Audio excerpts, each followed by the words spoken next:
Bonjour Camille, merci beaucoup de prendre un petit moment pour revenir sur Effort Maximum. Ouais, Ça fait merci. plaisir.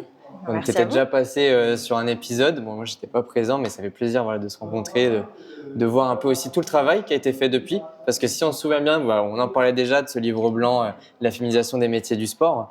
Là, aujourd'hui, voilà, vous avez fait un peu un compte-rendu de cette étude. Mais si on devait le résumer en peut-être 2-3 points pour toi qui sont importants, qu'est-ce que ça serait justement? En fait, on est vraiment sur des solutions ultra concrètes. C'est ça qu'il faut retenir du livre blanc, c'est que c'est exactement ultra opérationnel.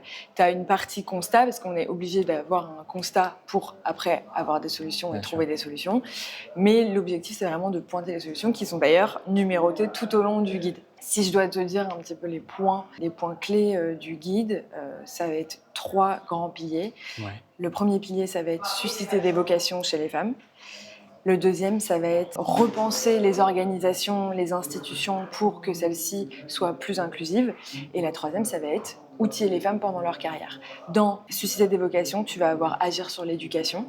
Donc, dès l'enfance, quand on pense que finalement, les gens qui travaillent dans les métiers du sport, c'est souvent des pratiquants et des pratiquantes de sport, c'est hyper important que dès l'enfance, on montre aux jeunes filles et aux filles et aux petites filles qu'il faut qu'elles pratiquent du sport pour qu'elles puissent après se diriger vers les métiers du sport. La deuxième manière de susciter des vocations, ça va être trouver des rôles modèles et les mettre en avant. Donc, ça veut dire visibiliser les femmes au maximum, les mettre plus souvent dans les médias, les visibiliser à des postes de direction, les visibiliser en tant qu'encadrante, etc. Le deuxième pilier, ça va être changer un petit peu les institutions. Donc là, on parle de culture d'entreprise, culture managériale. Ça va être repenser le recrutement, repenser l'évaluation. On va parler de quotas, on va parler de critères d'évaluation et de performance. Et le troisième grand pilier, ça va être outiller les femmes. Et là, on les outille comment ? Avec du mentorat, avec de la formation, avec en fait un réseau, la création d'un réseau de femmes et d'hommes dans lesquels elles seront vraiment poussées et elles se poussent entre elles, etc. En fait, on a essayé d'avoir une vision très périphérique. On sait qu'on aborde beaucoup de sujets et en même temps, on sait aussi qu'on n'aborde pas tout. On n'a pas une vérité omnisciente. En fait, on a dû trancher, on a dû prendre un chemin dans un sens ou dans l'autre, parce que dans tous les cas, pour avancer, c'est ce qu'il faut. Maintenant, c'est aussi un document de travail. C'est une première marche pour avancer vers un secteur du sport. Ça donne un élan. Exactement, ça donne un élan. Ok, super. Et en plus, ce qui est super, c'est qu'il y a eu des mots très forts de Madame la Présidente du CNOSF, Amélie Oudéa-Castéra, sur l'importance justement qu'elle adressait à cette féminisation des métiers du sport. Qu'est-ce que ça fait de sentir un peu ce soutien aussi des institutions, et non pas que de la Sportec qui fait déjà beaucoup, mais aussi des institutions autour du sport? Je sens qu'on est sur une bonne lancée. Il y a des vrais travaux qui vont être engagés, notamment, je ne sais pas si vous avez réussi à lui parler quand elle est partie. Oui, on en a parlé justement. Donc du sujet sport pour toutes, qui est un peu calqué, pas calqué, mais en tout cas inspiré de Tech pour toutes, sur lequel on est déjà en train de réfléchir à travailler ensemble.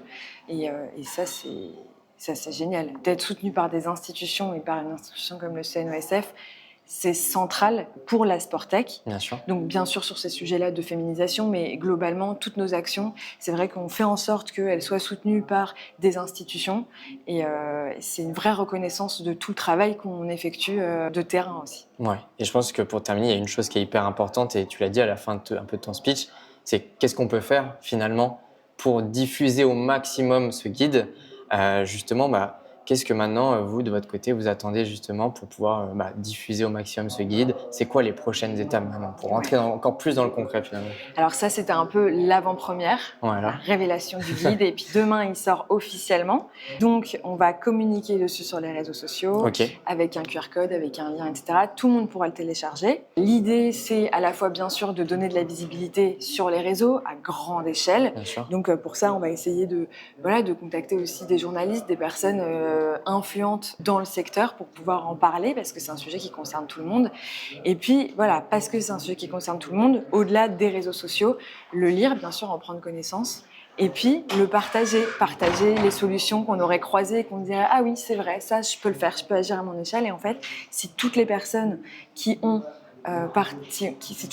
pris connaissance de ce livre blanc, de ce guide, en appliquent ne serait-ce que une solution, où on parle à la pause déj, une solution, en fait, on aura vraiment, vraiment réussi le pari. Donc, c'est que le début. On va travailler avec les institutions, on travaille à le rendre le plus visible possible et ça passe par tout le monde, hommes, femmes, encadrants, parents, collègues, managers, ça passe vraiment par tout le monde a son rôle à jouer, quoi. Ok, super. Bah, écoute, on espère qu'il va se diffuser au maximum parce que comme tu dis, c'est un sujet qui touche tout le monde. Tout le monde peut avoir un rôle à jouer et tout le monde peut aussi trouver ça intéressant et peut connaître des gens qui ont peut-être besoin aussi de ce guide. Donc, écoute, nous, on va le diffuser forcément. Ça va être hyper important. Si je compte sur vous. Et... engagé en plus. Hein. Bah oui, voilà. Au mois de janvier et on attendait. C'est vraiment juste parce que vous êtes engagé, sinon. Non. On s'est engagé en vidéo et on a d'ailleurs toujours notre accord, notre challenge. Ah oui, c'est vrai. Exact. Bon, en tout cas, merci beaucoup, Camille. Avec plaisir, merci à vous.